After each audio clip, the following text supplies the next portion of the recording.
Man, did y'all see Contessa's body yaddy yaddy this episode? Scott, you tripping.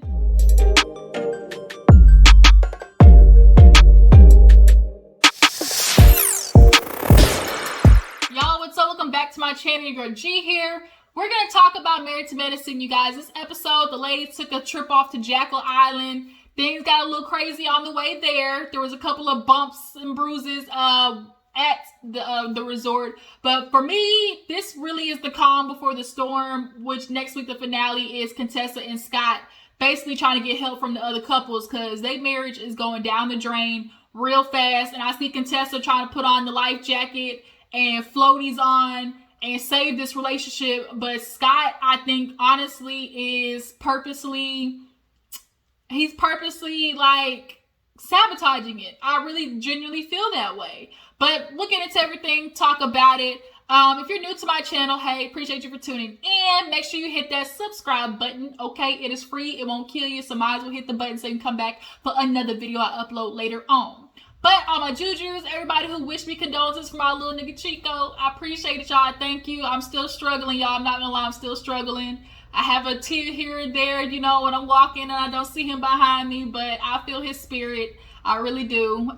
But yeah, everybody who's been supporting me, following me, I love y'all. Appreciate it. Let's go ahead and get into Married to Medicine. So we open up the episode with a continuation of Heavenly basically going off on Lisa about this fraudulent, activity of, you know, doing the COVID testing.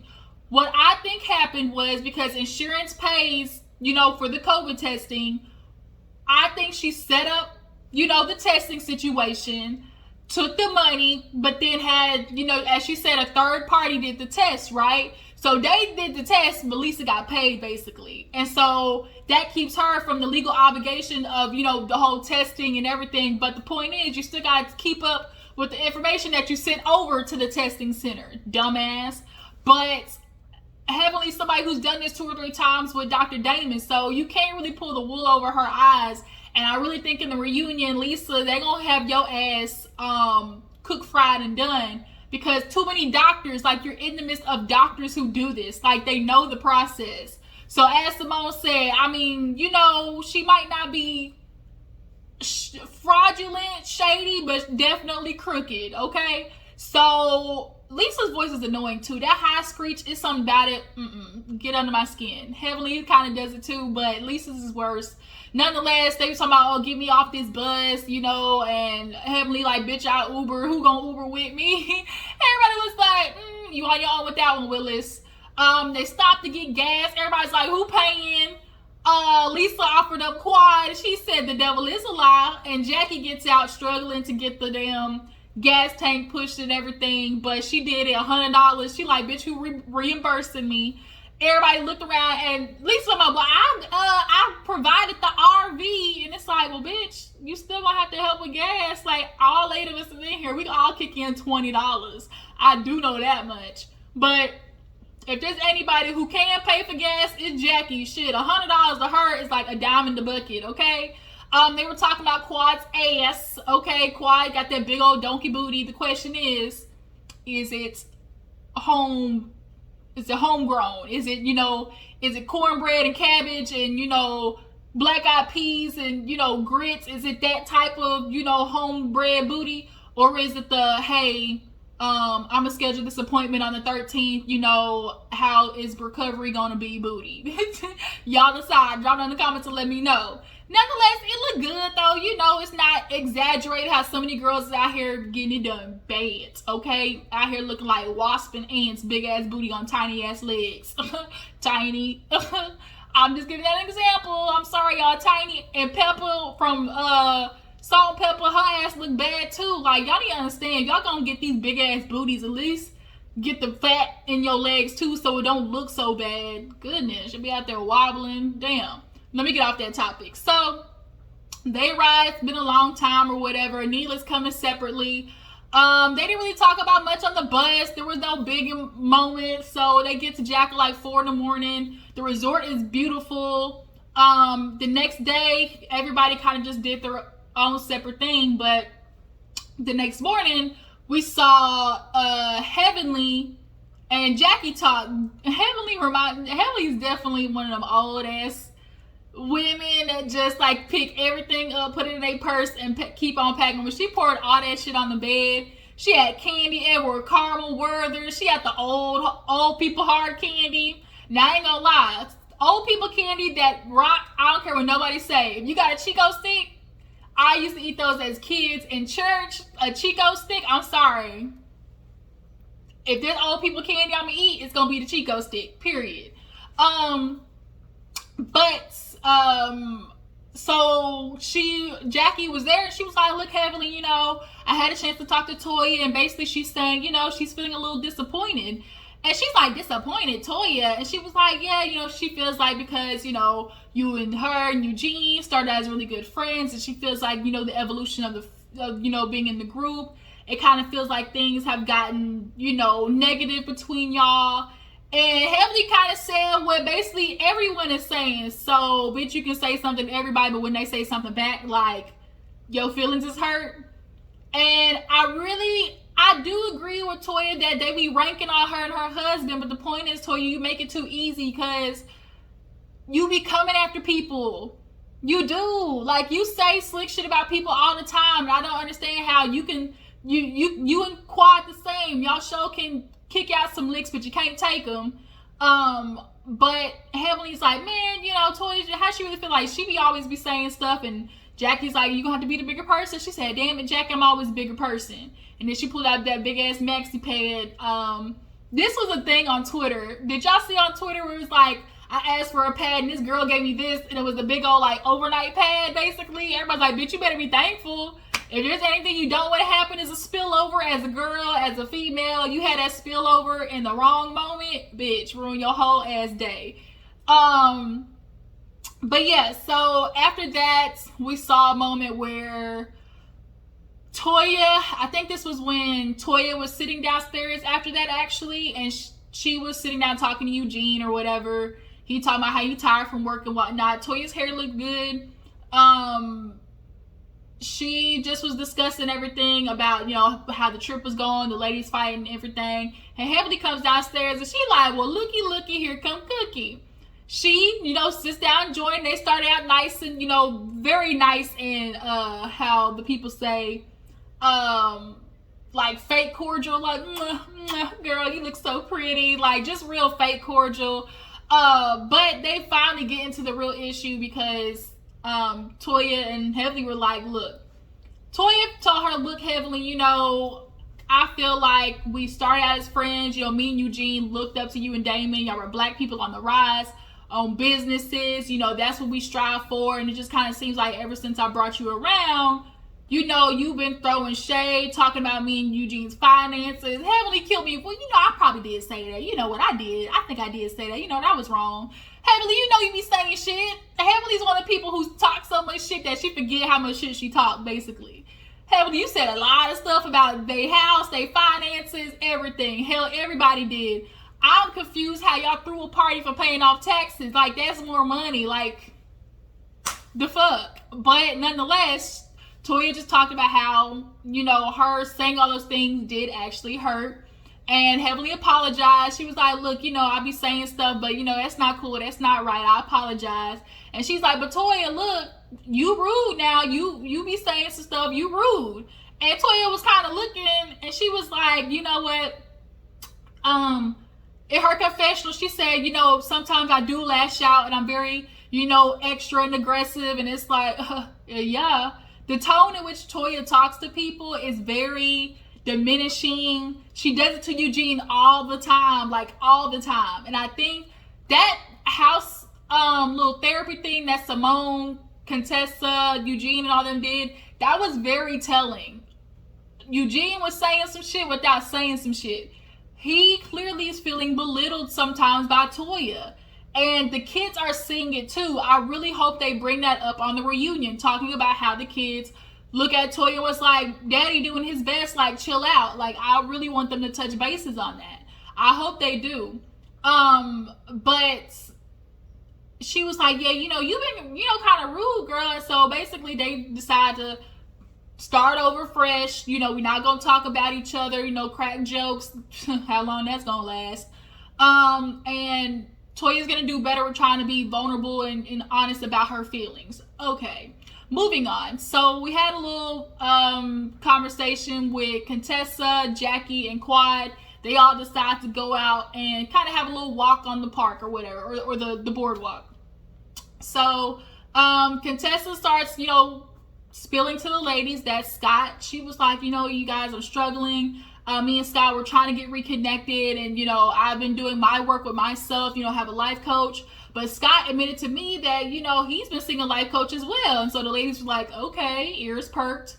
And then she was like, but the thing is, he said she's been seeing him, or he's been seeing her for 7 months, and he hasn't been paying her. When I tell you, you can hear like a record scratch, like, skirt, bitch, what? Your husband's doing what? Oh, no, ma'am. No, ma'am. Like Quad said, no, ma'am. We not doing that.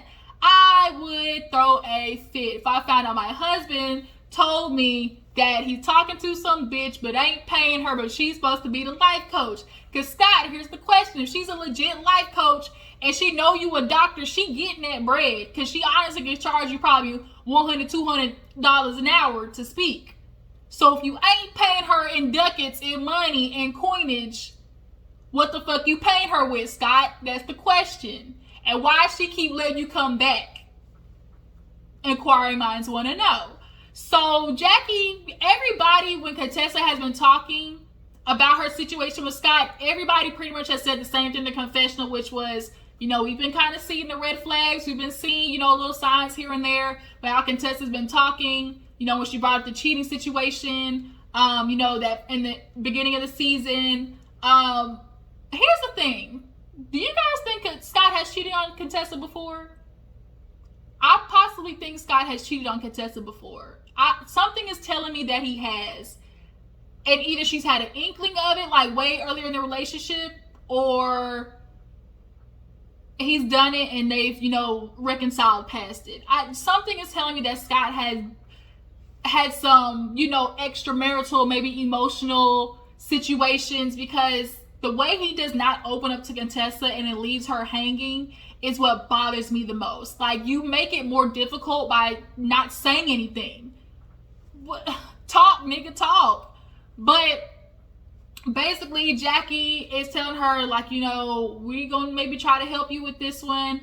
They sit down on the bench. She's just like, you know, I don't know what to do. Like, I'm struggling because in my mind, I want this marriage. And she's looking at two different routes she can go. You see how Quad went for the divorce, but Jackie decided to, you know, to get back together. And she admittedly said, you know, I missed the red flags, you know, but Jackie, bitch, we've been telling you. Your husband was telling you damn near every episode, I'm feeling lonely. Can you come home, sit with me, maybe do something? And you looking at him like he crazy. And he told you a lot of times, hey, come home and, you know, stay off work for an hour.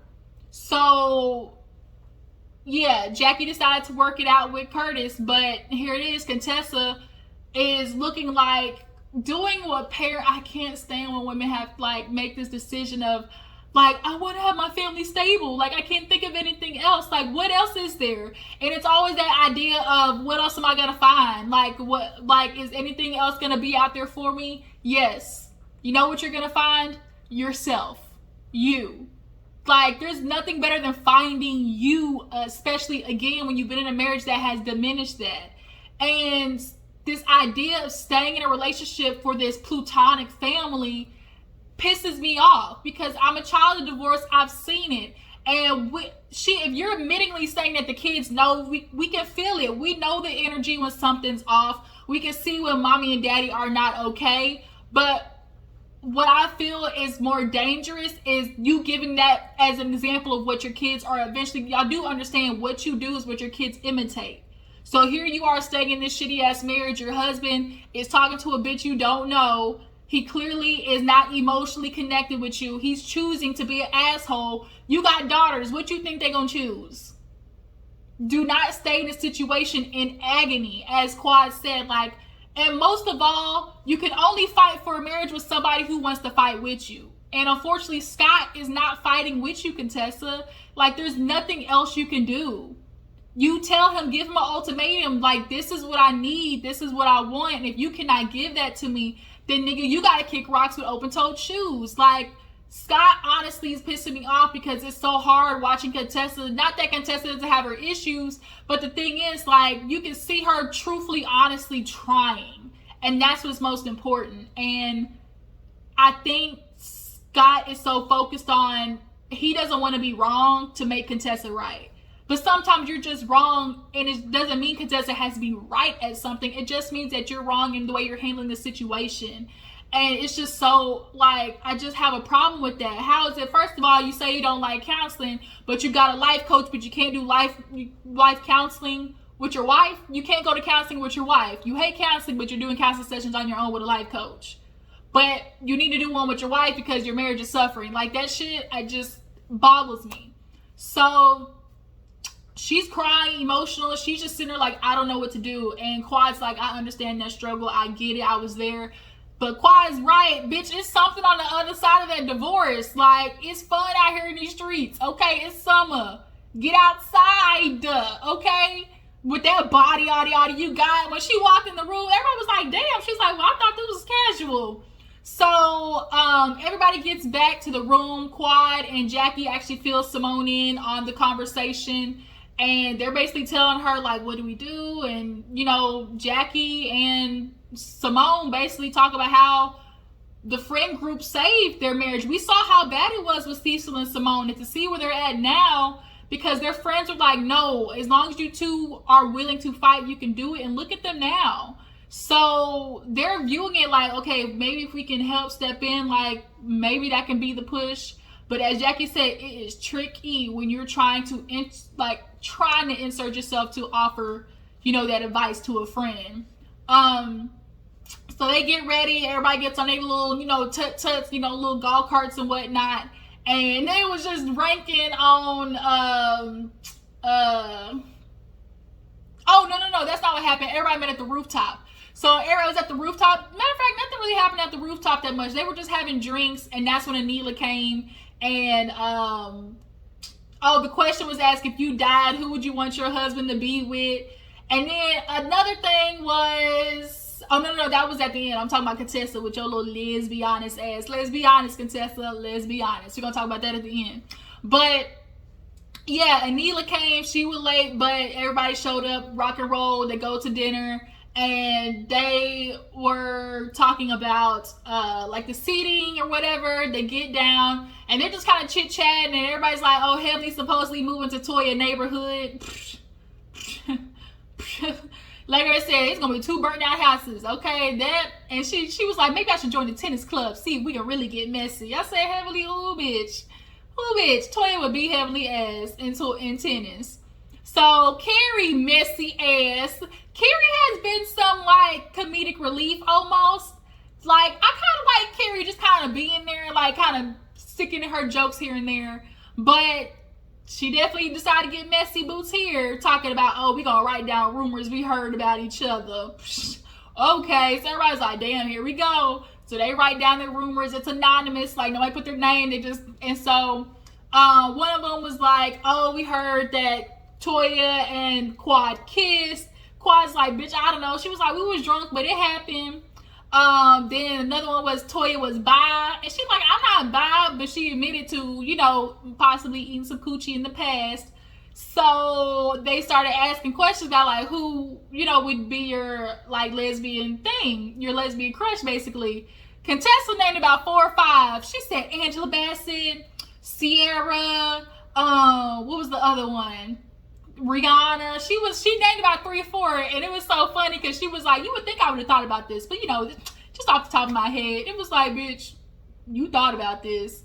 I think Contessa would definitely be down for a threesome with another female. I think just maybe.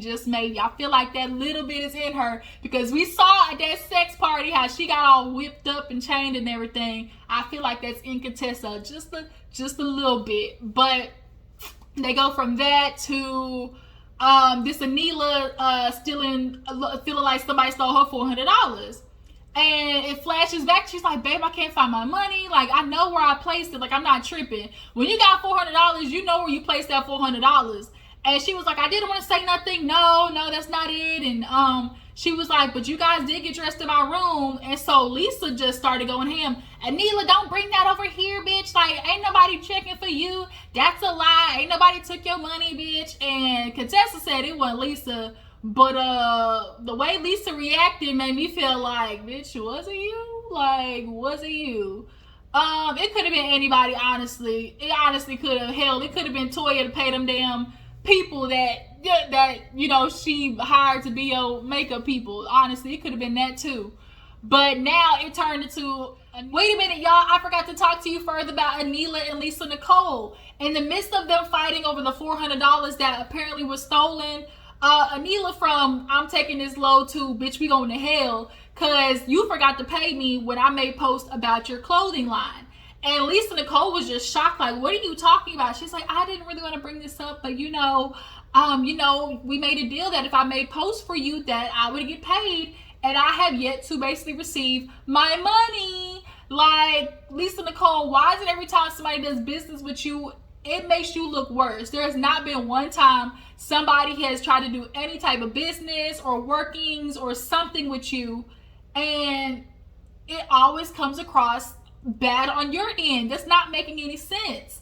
But nonetheless, Lisa, I don't know, she had a brain aneurysm, she had amnesia, she blacked out, I don't know, but she came up with 600 different reasons why Anila was lying and wrong. First it was, oh my God, what are you talking about? We never made any deal. We never talked about payment. Flashback. Oh yeah, if I do a post, it's gonna be $200. If I do a story, it's gonna be $400. Okay, bitch. Lie number one. Number two was, what are you talking about? You made stories. I never saw any stories. You didn't post anything. Flashback. Anila, look girl, look at this. Ain't it so pretty about Lisa Nicole? Lisa's looking at the screen and everything. Lie number two. Then we get to excuse number three, where she's like, well, wait a minute, I sent you my dresses. And it's like, bitch, because you sent dresses, you're not supposed to pay her. In most business dealings or like, you know, posting for clothes or companies, they'll send you their clothes for free or at a discount because they know it's going to translate to sales. Lisa, bitch, you know what you're doing. Quit doing fucked up business, Lisa. Like, this is getting old. Every time we come to you and doing some type of workings, bitch, you look bad. Stop it, okay? Stop doing business with people. So basically, Lisa was telling her, well, you need to send an invoice. And Simone was like, well, shoot, if I didn't send people my bills, I'd be broke. First of all, it was like a handshake type of deal. It was like, oh, I do this for you. You scratch my back, I scratch yours. So what are you talking about send an invoice? Bitch, this is clearly a text message. Hey, I made the post. You know, I can send you my Cash App so you can send me the money. But Lisa, I really felt like she was trying to take advantage of the situation. And you got busted. You got busted cold, red-handed. You know, trying to pull one over Anila. She wasn't having it. She like me. Where is my money? JG Wentworth is my money and I need it now. Like, Lisa, you gotta stop doing this shit. Like, you look bad. And you can't try to make up any excuse because it's all on camera. Candy cam, bitch. Like, Lisa. Stop doing business with people. Stop it. Cut it out. Done. Okay? We're not gonna keep having these situations with you. But at least Anila, like, brought it up because, bitch, I want my money. Period. I did what I was supposed to do. Now you do what you're supposed to do. Fuck an invoice. You got my phone, text message. Nowadays, when you talk about invoice, it's Cash App, PayPal, Zelle, Square, like, so many options. So fuck an invoice. Text me, bitch. You know how easy this is. But Lisa, girl, you got busted and now you in trouble. But I just had to add that in there, y'all. I completely forgot about it. But back to the regular televised program. Fighting. And then it turns into Anila and Toya fighting because Carrie's like, well, since y'all are down there done, Anila, you good with Toya? And Anila's like, no, I'm not going to talk about it right here. And Lisa's like, oh, really? But you want to talk about this here? Toya is really confusing me because, bitch, first of all, you apologized and said y'all were cool at the house. Like, y'all both made up at the house. So how's all of a sudden, Toya, you got a problem and you need space? I'm just confused. I'm real confused. And Anila's like, what is the issue? I've been trying to make up with you. She's like, I've literally talked to everybody at this table trying to fix it with you because you're my friend. I miss you. And now Toya's like, I need some time. What the fuck? And she's like, you do remember you screwed me over, right? You do remember, like, you're the one who was telling people stuff. And now I'm, like, the problem?